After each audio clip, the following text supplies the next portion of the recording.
എല്ലാവർക്കും ഇതിഹാസങ്ങളിലൂടെ എന്ന ചാനലിലേക്ക് സ്വാഗതം. ഗുരുവായൂരപ്പനെ പ്രദക്ഷിണം വെച്ച് വടക്കുവശത്ത് എത്തുമ്പോൾ ഇടതുവശത്ത് മേൽക്കൂരയില്ലാത്ത ഒരു വനദുർഗാ ക്ഷേത്രം, കണ്ണാടി ബിംബം, അതാണ് അമ്മാവൂരത്തമ്മയെന്ന് പണ്ടുള്ളവർ വിളിച്ചു പോന്നിരുന്ന ഇടത്തരികത്തു കാവിലമ്മ. ശ്രീകൃഷ്ണന് വേണ്ടി തൻ്റെ വാസസ്ഥലം ഒഴിഞ്ഞുകൊടുത്തത് കണ്ണൻ്റെ പ്രിയസഖി രാധയാണെന്നാണ് വിശ്വാസം. ഒരിക്കൽ രാസവേലയ്ക്കായി മണ്ഡലത്തിലെത്തിയ രാധയും കൃഷ്ണനും അനവധി കാലം കീടാലോലുപരായി അവിടെ കഴിഞ്ഞുകൂടി. തിരികെ പോകാനൊരുങ്ങിയ ഭഗവാനോട് സഖി പറഞ്ഞു, ഞാനിനി വൃന്ദാവനത്തിലേക്ക് ഇല്ല. അങ്ങ് അവതാരകാര്യം സാധിച്ച് തിരിച്ചു വരുന്നതുവരെ ഞാൻ അമ്മാപുരത്ത് കഴിഞ്ഞുകൊള്ളാം. ദ്വാരകാ സമുദ്രം വിഴുങ്ങുന്നതിന് മുമ്പ് താൻ പൂജിച്ചിരുന്ന വിഗ്രഹത്തിലേക്ക് തൻ്റെ ചൈതന്യം ആവാഹിച്ചു നൽകി ഭഗവാൻ ശ്രീകൃഷ്ണൻ.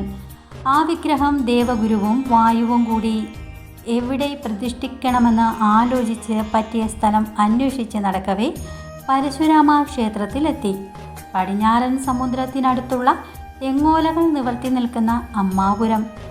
പരമേശ്വരൻ്റെ ഉപദേശപ്രകാരം ദേവഗുരുവും വായുവും കൂടി വിഗ്രഹം അമ്മാപുരത്ത് കൊണ്ടുവന്നു.